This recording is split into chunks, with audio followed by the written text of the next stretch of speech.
ಬೆಂಗಳೂರಿನಲ್ಲಿ ಭೂಗಳ್ಳರ ಹಾವಳಿ ಹೆಚ್ಚಾಗ್ತಾ ಇದೆ. ಬಿಡಿಎ ಒಡೆತನದ ಸುಮಾರು 200 ಕೋಟಿ ರೂಪಾಯಿಗೂ ಹೆಚ್ಚು ಮೌಲ್ಯದ ಭೂಮಿಯನ್ನ ಕಬಳಿಕೆ ಮಾಡಿದಂತ ಆರೋಪ ಈಗ ಕೇಳಿಬರ್ತಿದೆ. ಜೊತೆಯಲ್ಲಿ ಇದರ ಬೆನ್ನಲ್ಲೇ ಕಬಳಿಕೆ ಆಗಿರುವಂತಹ ಭೂಮಿಯನ್ನ ಬಿಡಿಎ ಸ್ವಾಧೀನ ಪಡಿಸಿಕೊಳ್ಳುವಂತೆ ರಾಷ್ಟ್ರೀಯ ಅಂಬೇಡ್ಕರ್ ಸೇನೆ ಬಿಡಿಎ ಕಮಿಷನರ್ಗೆ ಮನವಿ ಪತ್ರವನ್ನ ಸಲ್ಲಿಸಿದ್ದಾರೆ. ಇನ್ನು ಬಹಳ ಪ್ರಮುಖವಾಗಿ ಈ ಕುರಿತಂತೆ ಫೆಬ್ರವರಿ 17ರಂದೇ ನಿಮ್ಮ ಕರ್ನಾಟಕ ನ್ಯೂಸ್ ಬೀಟ್ ದಾಖಲೆಯ ಸಮೇತವಾಗಿನೇ ಈ ಸುದ್ದಿಯನ್ನ ಪ್ರಸಾರ ಮಾಡಿದ್ವಿ. ಈಗ ಮಹತ್ವದ ಬೆಳವಣಿಗೆ ಆಗ್ತಿದೆ. ಇದಕ್ಕೆ ಸಂಬಂಧಪಟ್ಟಂತೆ ಇದೀಗ ಬಿಡಿಎ ಕಮಿಷನರ್ ಜೊತೆಯಲ್ಲಿ ಅಂಬೇಡ್ಕರ್ ಸೇನೆಯ ರಾಷ್ಟ್ರೀಯದ ಅಧ್ಯಕ್ಷರು ಸೇರಿದಂತೆ ಇತರರು ಮಾತನಾಡಿದ್ದಾರೆ. ಏನೇನು ಹೇಳಿದ್ದಾರೆ ಮೊದಲಿಗೆ ಅದನ್ನು ನೋಡ್ಕೊಂಡು ಬರೋಣ. ಮನವಿ ಕೊಟ್ಟಿದ್ದಾರೆ. ಅದರಲ್ಲಿ ಬಿಡಿಎ ಪ್ರಾಪರ್ಟಿಯನ್ನು ಬಿಡಿಎ ಬಿಟ್ಟು ಬೇರೆಯವರು ಕಬಳೀಕರಣ ಮಾಡಿದ್ದಾರೆ ಅಂತ ಅರ್ಜಿ ಕೊಟ್ಟಿದ್ದಾರೆ. ಎನ್ಕ್ವೈರಿ ಮಾಡಿಂದ ಅವರೇ ಆಗ್ರಹಿಸಿದ್ದಾರೆ. ಅದ ಪ್ರಕಾರ ನಾವು ಎನ್ಕ್ವೈರಿ ಮಾಡಿಸ್ತೇವೆ. ಎನ್ಕ್ವೈರಿ ಮಾಡಿ ಆ್ಯಕ್ಷನ್ ತಗೊಳ್ತೀವಿ. 4 ಬೇಡಿಕೆಗಳ ಮನವಿ ಪತ್ರವನ್ನು ನಾವು ಸಲ್ಲಿಕೆ ಮಾಡಿದ್ದೀವಿ. ಯಾರು ಭೂಗಳ್ಳರನ್ನು ಗುರುತಿಸಬೇಕಾಗಿತ್ತೋ, ಯಾವ ಭೂಗಳ್ಳರನ್ನು ಗುರುತಿಸಿ ಅವರಿಗೆ ಶಿಕ್ಷೆ ಕೊಡಬೇಕಾಗಿತ್ತೋ, ಯಾರನ್ನ ಜೈಲಿಗೆ ಕಳಿಸ್ಬೇಕಾಗಿತ್ತೋ ಆ ಕೆಲಸ ಇಲ್ಲಿರ್ತಕ್ಕಂಥ ಅಧಿಕಾರಿಗಳಾಗಿರ್ಬೋದು, ಸರ್ಕಾರದವರಾಗಿರ್ಬೋದು ಮಾಡ್ತಾ ಇಲ್ಲ. BDA ಅಂದರೆ ಬೆಂಗಳೂರು ಡೆವಲಪ್ಮೆಂಟ್ ಅಥಾರಿಟಿ, ಇಲ್ಲಿ ಆಗ್ತಾ ಇರೋದು ಬ್ರೋಕರ್ಸ್ ಡೆವಲಪ್ಮೆಂಟ್ ಅಥಾರಿಟಿ.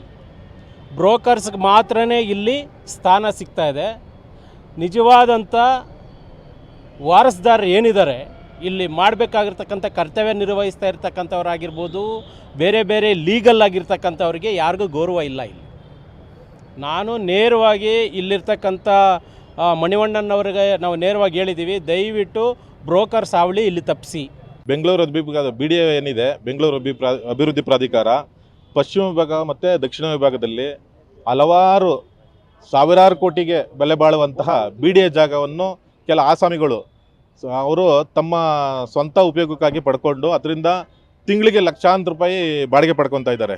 ಅಂಥದ್ರಲ್ಲಿ ವಿಜಯನಗರದ ಅತ್ತಿಗುಪ್ಪೆ ವಾರ್ಡ್ ಇದೆಯಲ್ವಾ, ಆ ಅತ್ತಿಗುಪ್ಪೆ ವಾರ್ಡ್ನಲ್ಲಿ ಒಂದು ಪೆಟ್ರೋಲ್ ಬಂಕ್ ಇದೆ. ಪೆಟ್ರೋಲ್ ಬಂಕ್ ಮತ್ತು ಮಾರುತಿ ಟೂರಿಂಗ್ ಟಾಕೀಸ್ ಅಂತ ಒಂದು ಜಾಗ ಇತ್ತು. ಅದು BDA ಜಾಗವನ್ನು ಒಬ್ಬ ತನ್ನ ಸ್ವಂತ ಜಾಗ ಅಂತ ಹೈಕೋರ್ಟ್ ನೆಪ ಒಡ್ಡಿ ಅದು ಸಾವಿರಾರು ಕೋಟಿ, ಸುಮಾರು ಒಂದು 200 ಕೋಟಿಗೂ ಹೆಚ್ಚಿಗೆ ಬೆಲೆ ಬಾಳುವಂಥ ಜಾಗವನ್ನು ತನ್ನ ಸ್ವಂತ ಉಪಯೋಗಕ್ಕೋಸ್ಕರ ಪಡ್ಕೊಂಡು ಅನುಭವಿಸ್ತಾ ಇದ್ದಾರೆ. ಅದನ್ನು ಇಂಥ 4-5 ಪ್ರಕರಣಗಳನ್ನ ತಗೊಂಡು ನಾವು ಇವತ್ತು ಮಾನ್ಯ BDA ಕಮಿಷನರ್ ಅಂತ ಮಣಿವಣ್ಣನ್ ಸಾಹೇಬರನ್ನ ಭೇಟಿ ಮಾಡಿ ನಮ್ಮ ಮನವಿ ಮೂಲಕ ಇಂಥ ಎಲ್ಲೆಲ್ಲಿ 4-5 ಕಡೆ ಜಾಗ BDA ಜಾಗವನ್ನು ಕೆಲವು ಭೂಗಳ್ಳರು ತಮ್ಮ ಸ್ವಂತ ಹಿತಾಸಕ್ತಿಗೋಸ್ಕರ ಬಳಸ್ಕೊಂಡಿದ್ದಾರೆ. ಅಂಥದನ್ನು ವಾಪಸ್ಸು ಕೂಲಂಕುಷವಾಗಿ ತನಿಖೆ ಮಾಡಿ ಅದನ್ನು ವಾಪಸ್ ತಗೊಳ್ಳಿ ಅಂತ ಅಂದ್ಬಿಟ್ಟು ನಾವೊಂದು ಮನವಿ ಕೊಟ್ಟಿದ್ದೀವಿ ಸರ್. ಕಳೆದ ಫೆಬ್ರವರಿ 17ನೇ ತಾರೀಕು ದಾಖಲೆಯ ಸಮೇತವಾಗಿ ನಾವೆಲ್ಲವೂ ಕೂಡ ರಾಜ್ಯದ ಜನರ ಮುಂದೆ ಇಡುವಂಥ ಕೆಲಸ ಮಾಡಿದ್ವಿ. ಈಗ ಒಂದಿಷ್ಟು ಅಪ್ಡೇಟ್ಸ್ಗಳು ಕೂಡ ಆಗ್ತಿದೆ.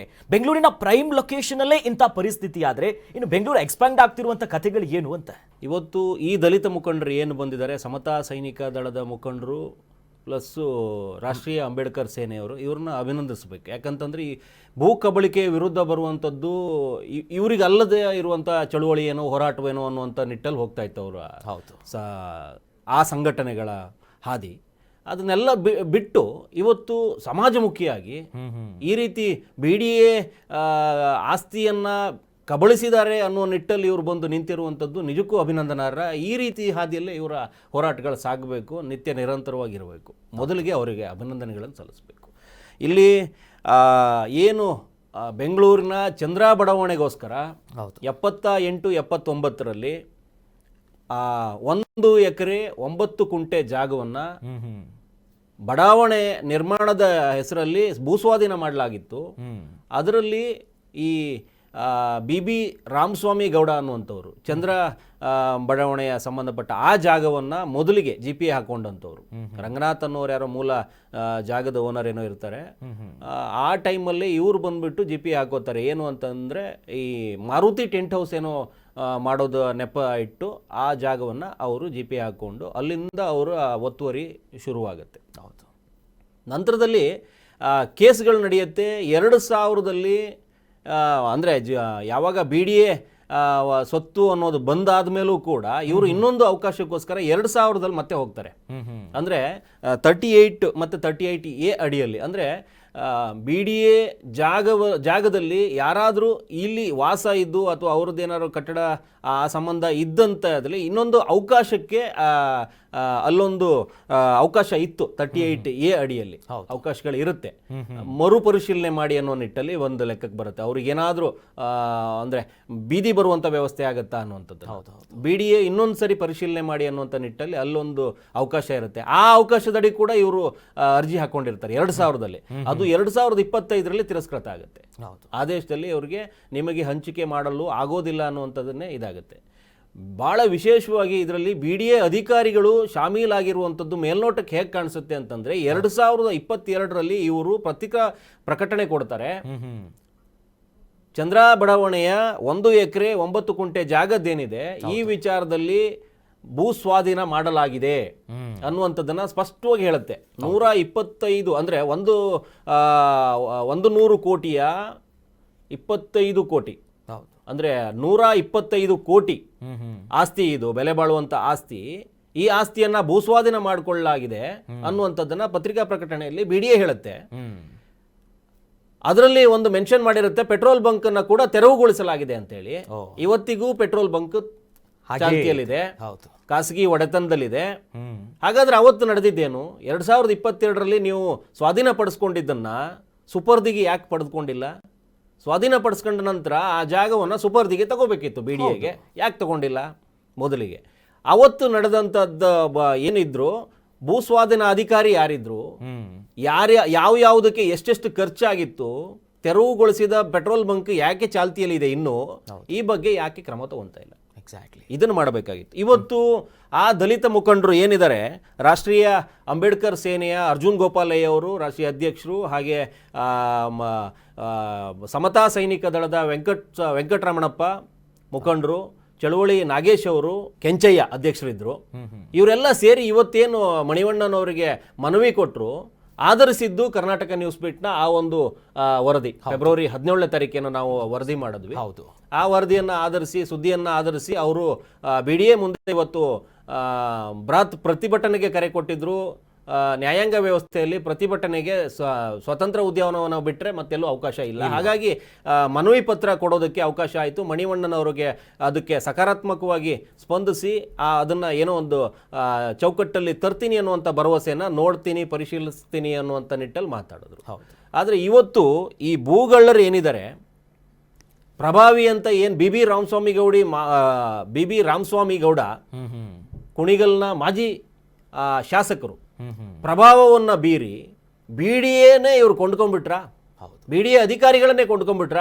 ವೆಂಕಟರಮಣಪ್ಪ ಬಹಳ ಚೆನ್ನಾಗಿ ಹೇಳ್ತಾ ಇದ್ರಲ್ಲೇ, ಬ್ರೋಕರ್ಸ್ ಅಭಿವೃದ್ಧಿ ಪ್ರಾಧಿಕಾರ ಆಗೋಗ್ಬಿಟ್ಟಿದೆ ಅನ್ನುವಂಥದ್ದು. ಅದಕ್ಕೆ ತದ್ರೂಪ ಎನ್ನುವಂತೆ ನೀವು ವರ್ತಿಸ್ಬಿಟ್ರ. BB ರಾಮಸ್ವಾಮಿ ಗೌಡರ ಜಾಗ ಅನ್ನುವಂಥದ್ದನ್ನು ಏನಿದೆ ಇವತ್ತು ಯಾವ ರೀತಿ ಕೂತ್ಕೊಂಡಿದೆ ಅಂತಂದರೆ, ಆ ಜಾಗದ ವಿಚಾರದಲ್ಲಿ ರಾಮಸ್ವಾಮಿ ಗೌಡರು ಕೋರ್ಟಿಂದ ಒಂದು ಆದೇಶ ತಂದು ಇಟ್ಕೊಂಡಿದಾರಂತ, ಒಂದು ಆರ್ಡರ್ ಅವ್ರ ಹತ್ರ ಇದೆಯಂತೆ. BDAದಲ್ಲಿ ಒಂದು ಆರ್ಡರ್ ಇದೆಯಂತೆ. ಈ 2 ಆರ್ಡರ್ನ ಪರಿಶೀಲಿಸ್ತಾ ಇದೀವಿ ಅಂತ BDA ಅಧಿಕಾರಿಗಳು ಹೇಳ್ತಾ ಇರುವಂಥದ್ದು. ಅಂದರೆ BDA ಎಷ್ಟು ನಿರ್ಲಕ್ಷ್ಯ ಮಾಡಿದೆ. ಸುಮಾರು 22ರಲ್ಲಿ ಅವರು 125 ಕೋಟಿ ಆಸ್ತಿ ಅಂತ ಏನು ಹೇಳಿದ್ದಾರೆ, ಇವತ್ತು 200 ಕೋಟಿಗೂ ಹೆಚ್ಚು ಮೌಲ್ಯದ ಆಸ್ತಿ ಅದು. ಅದನ್ನು ಇವರು ಸುಪರ್ದಿಗೆ ಪಡೆಯೋಕ್ಕಾಗದೇನೆ ಅವರಿಗೆ ಖಾಸಗಿ ಒಡೆತನಕ್ಕೆ ಬಿಟ್ಟು ದಿವ್ಯ ನಿರ್ಲಕ್ಷ್ಯ ಮಾಡ್ಕೊಂಡು ಕೂತಿರುವಂಥದ್ದನ್ನು ನೋಡಿದ್ರೆ, BDA ಅಧಿಕಾರಿಗಳು ಇಲ್ಲಿವರೆಗೆ ಆವತ್ತಿನ ದಿನದಲ್ಲಿ ಯಾರು ಸ್ವಾಧೀನಾಧಿಕಾರಿ ಮತ್ತೆ ಪ್ಲಸ್ ಅವ್ರ ಜೊತೆಗೆ ಹೋಗಿರುವಂಥ ಸಿಬ್ಬಂದಿ ವರ್ಗ ಏನಿತ್ತು, BDAಯಲ್ಲಿ ಆಡಳಿತದಲ್ಲಿ ಆವತ್ತು ಯಾರ್ಯಾರಿದ್ರು, ಇವರ ಕೈವಾಡದ ಶಂಕೆ ಬರಲ್ವಾ? ಖಂಡಿತ ಬರುತ್ತೆ. 22ರಲ್ಲಿ ಆಗಿರುವಂಥದ್ದೇನು, ಯಾಕೆ 78, 79ರಲ್ಲಿ ಸ್ವಾಧೀನ ಪಡಿಸ್ಕೊಳ್ಳಲಾಗಿತ್ತು ಅನ್ನೋದನ್ನು ಕೋರ್ಟ್ ಕೂಡ ಹೇಳಿ ಆದಮೇಲೂ ಕೂಡ, BDAದಲ್ಲೂ ಕೂಡ ನೀವು ಸ್ವಾಧೀನ ಪಡಿಸ್ಕೊಂಡಿದ್ದೀನಿ ಅಂತ ಹೇಳಾದ್ಮೇಲೂ ಕೂಡ ಇನ್ನೂ ಅದರ ಬಗ್ಗೆನೇ ದಿವ್ಯ ನಿರ್ಲಕ್ಷ್ಯ ಮಾಡ್ಕೊಂಡು ಕೂತಿದ್ದೀರಿ ಅಂತಂದ್ರೆ, ರಾಮಸ್ವಾಮಿ ಅವ್ರಿಗಿಂತನೂ ಹೆಚ್ಚಿನ ಶಂಕೆ ನಿಮ್ಮ ಮೇಲೆ ಬರುವಂಥದ್ದು. ಅಧಿಕಾರಿ ನೀವು ತೆರವುಗೊಳಿಸಲಾಗಿದೆ ಅಂತ ಹೇಳಿರೋ ಪೆಟ್ರೋಲ್ ಬಂಕ್ ಇನ್ನೂ ಚಾಲ್ತಿಯಲ್ಲಿ ಇಟ್ಕೊಂಡು ಅವರಿಗೆ ಖಾಸಗಿ ಒಡೆತನಕ್ಕೆ ಬಿಟ್ಟು ನೀವು ಕೂತ್ಕೊಂಡಿರುವುದಾದ್ರೂ ಏನು, ನೀವು ತಗೊಂಡಿರುವುದಂತಾದ್ರೂ ಏನು, ನಿಮಗೆ ಕಿಕ್ ಬ್ಯಾಕ್ ಏನು, ನಿಮ್ಮ ನಿರ್ಲಕ್ಷ್ಯಕ್ಕೆ ಕಾರಣ ಏನು, BDA ಸ್ವತ್ತನ್ನು ಬ್ರೋಕರ್ ಪಾಲ್ ಮಾಡ್ತೀರಿ ಅನ್ನುವಂಥದ್ದು ಅವ್ರು ಏನು ಆರೋಪ ಮಾಡ್ತಾ ಇದ್ದಾರೆ, ಈ ರೀತಿ ಅಷ್ಟೊಂದು ಮಟ್ಟಕ್ಕೆ ಅಕ್ರಮ ಮಾಡ್ಕೊಂಡು ಕೂತಿರುವಂಥ ಜಾಗವನ್ನು BDA ಸುಪರ್ದಿಗೆ ಪಡೆಯದೆ ಕೂತ್ಕೊಂಡಿರುವಂಥದ್ದು ದುರಂತ. ಇವತ್ತೇನು ಮಣಿವಣ್ಣನವ್ರು ಹೇಳಿದ್ದಾರೆ ಆಯುಕ್ತರು, ನೋಡಬೇಕು ಈ ಮಟ್ಟಕ್ಕೆ ಏನಾದರೂ ಅಂದರೆ ಇವತ್ತೇನು ದಲಿತ ಮುಖಂಡರು ಹೋಗಿ ಅವರನ್ನು ಬಡಿದೆಬ್ಬಿಸುವಂಥ ಪ್ರಯತ್ನ ಮಾಡಿದ್ದಾರೆ, ಮನವಿ ಏನು ಕೊಟ್ಟಿದ್ದಾರೆ, ಇವರ ಹೋರಾಟಕ್ಕೆ ಇವರ ಮನವಿಗೆ ಇವರೇನಾದ್ರು ಸ್ಪಂದಿಸಿ ನ್ಯಾಯಬದ್ಧವಾಗಿ BDAಗೆ ಸೇರ್ಬೇಕಾದ ಸ್ವತ್ತನ್ನು 200 ಕೋಟಿಗೂ ಮೌಲ್ಯದ ಸ್ವತ್ತನ್ನು ಮತ್ತೆ BDA ಸುಪರ್ದಿಗೆ ಪಡೆಯುವಂತಾಗಲಿ, ಆ ನಿಟ್ಟಲ್ಲಿ ಮಣಿವಣ್ಣನವರ ಮತ್ತು ಅವರ ತಂಡದ ಕಾರ್ಯಚಟುವಟಿಕೆ ನಾಳೆಯಿಂದಾದರೂ ಆಗಬೇಕು. ಇಲ್ಲಿವರೆಗೂ ದಿವ್ಯ ನಿರ್ಲಕ್ಷ್ಯ ಮಾಡಿ ಕಣ್ಣು ಮುಚ್ಚಿ ಕೂತ್ಕೊಂಡಿತ್ತು BDA. ಈ ದಲಿತ ಮುಖಂಡರ ಹೋರಾಟದ ಅಥವಾ ಮನವಿಯ ಫಲವಾಗಿ ನಾವೇನಾದರೂ ನಿಂತ್ಕೊಂಡು ಸುದ್ದಿವಾಹಿನಿಗಳೆಲ್ಲ ನಿಂತು ಏನು ಮಾಡ್ತಾ ಇದೀವಿ ಇವತ್ತು ಒಂದು ಹೋರಾಟವನ್ನು, ಯಾವುದೇ ಪ್ರಭಾವಕ್ಕೆ ಮಣಿಯದೆ, ಯಾವುದೇ ಪ್ರಭಾವಿಗಳ ಆಟಕ್ಕೆ ಮಣಿಯದೆ ಹೋರಾಟವನ್ನು ನಿರಂತರವಾಗಿಸ್ಕೊಂಡು ಇವತ್ತು ಒಂದು ಆಯುಕ್ತರಿಗೆ ಹೋಗಿ ಮನವಿ ಕೊಟ್ಟಿದ್ದಾರೆ. ಆ ನಿಟ್ಟಲ್ಲಿ ಏನೋ ಒಂದು ಆಗುತ್ತೆ ಈ ಚೌಕಟ್ಟಲ್ಲಿ ನೋಡಿದ್ರೆ, ಒಂದು ಈ ಮನವಿಯ ಪುರಸ್ಕಾರ ಆಗಿರೋದು ನೋಡಿದ್ರೆ ಇವತ್ತು ಒಂದು ಬಿಸಿ ಮುಟ್ಟಿರುತ್ತೆ. ಆ ಜಾಗ BDAಗೆ ಸೇರುವ ದಿನಗಳು ಬಹಳ ಹತ್ರ ಬಂದಂಗಿದೆ. ಎಸ್, ಜೊತೆಲಿ ಮುಂದೆ ಯಾವ ಕ್ರಮ ತೆಗೆದುಕೊಳ್ತಾರೆ ಅದನ್ನ ಕಾದ್ ನೋಡಬೇಕು.